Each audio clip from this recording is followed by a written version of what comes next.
नमस्कार दोस्तों, linear algebra के 5th लेक्चर में आपका स्वागत है। आज हम देखेंगे कि लीनियर इक्वेशन को सॉल्व कैसे करते हैं। अगर आपको linear equation suppose x plus y equal to z equal to 1 दिया है, x minus y equal to 2 दिया है, तो ये बहुत छोटा इक्वेशन है। इसे सॉल्व करने के लिए हम डायरेक्टली कर सकते हैं, पर जब मोर देन 2 वेरिएबल्स हैं, 3 वेरिएबल है, 4 वेरिएबल है या फिर 5 वेरिएबल है, तो उसको सॉल्व कैसे करें। ईजिएस्ट वे है reduce it to row echelon form. उसी को सॉल्व कैसे करते हैं हम देखते हैं।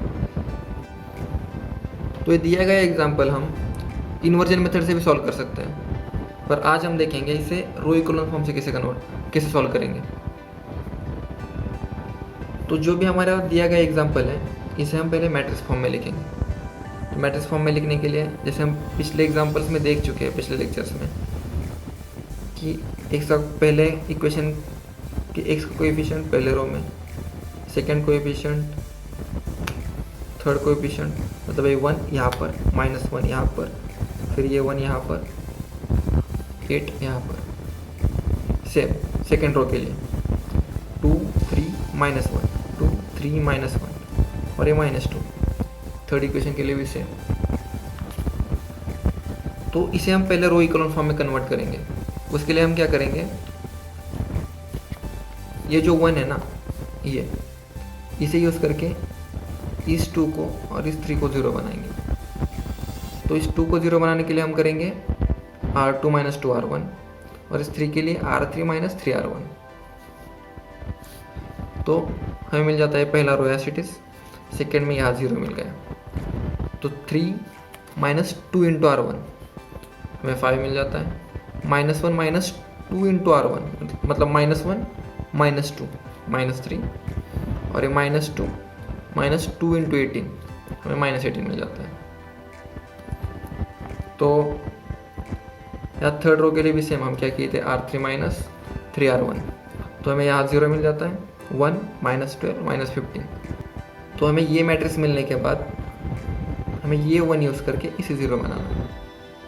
तो हम क्या करेंगे, R3 - 5R2, हमें यहाँ 0 मिल गया।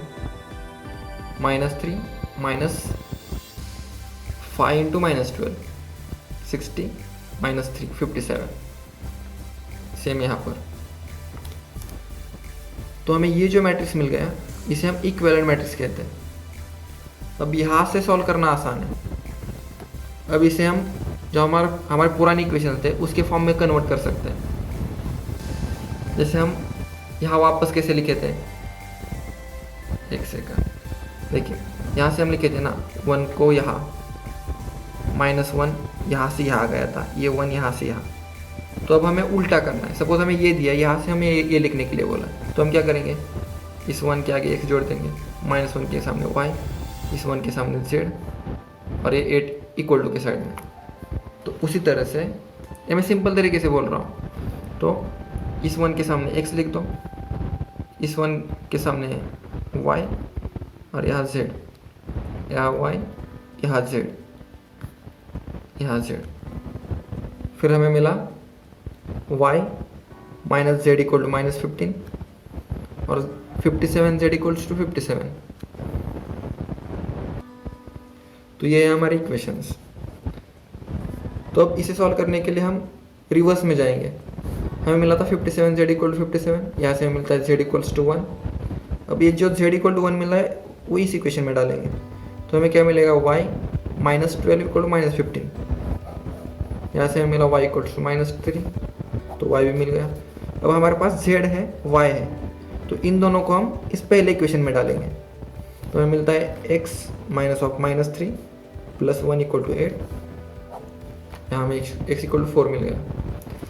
तो इक्वेशन सॉल्व करने के बाद हमें मिल जाता है x + y, sorry x, y, z equals to 4 - 3 1। अब इस कंडीशन, इस केस में हमारा एक भी रो 0 नहीं हुआ था, मतलब हमारे तीनों इक्वेशंस लीनियरली इंडिपेंडेंट थे। पर क्या हो जब एक आध रो 0 हो जाए, मतलब वो तीनों इक्वेशंस डिपेंडेंट हो, तो उस केस में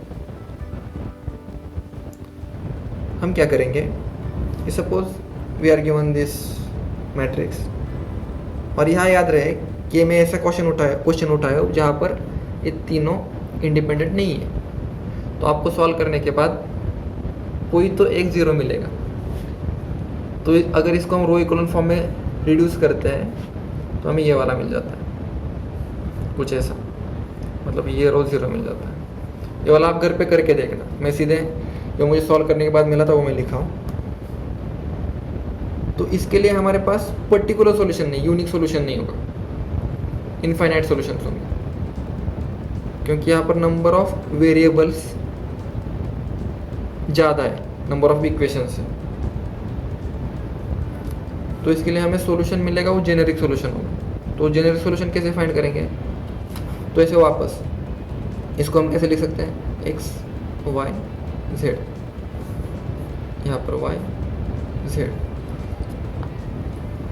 तो ये हमारी equations, x plus 2y minus z equal to 1, y minus 2z equal to 0। तो हमें अब यहाँ उल्टा जाना है, जैसे हम पिछले क्वेश्चन में आए थे। हमें यहाँ से y माइनस 2z इक्वल 0 से हमें क्या मिलता है, y equal to z, sorry y equal to जेड। तो ये y इक्वल टू जेड हम इस इक्वेशन में रखेंगे, ये वाले में।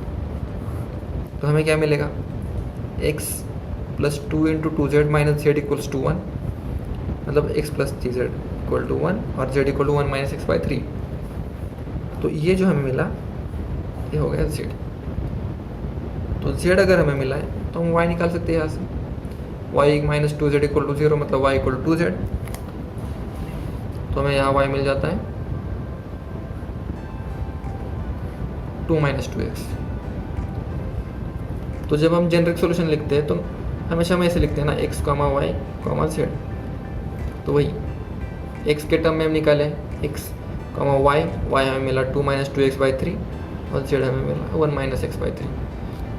तो x के आप जितने वैल्यूज़ देंगे यहाँ पर उतने आपके सॉल्यूशंस होंगे। सपोज x अपना 0 है तो 0, 2 बाई 3, 1 बाई 3 ये सॉल्यूशन है। x सपोज 1 है तो 1 कॉमा 2 माइनस 2 0, 1 माइनस 1 0, तो 1 कॉमा 0 कॉमा 0। तो ये होगा डिपेंडेंट के लिए। तो इस तरह से आप रो इक्वलेंट फॉर्म यूज़ करके कोई भी इक्वेशन सॉल्व कर सकते हैं। तो दोस्तों आज के लिए इतना ही। अगले लेक्चर में हम आइजन वैल्यू के बारे में देखेंगे। तब तक के लिए tata bye bye, take care, thank you.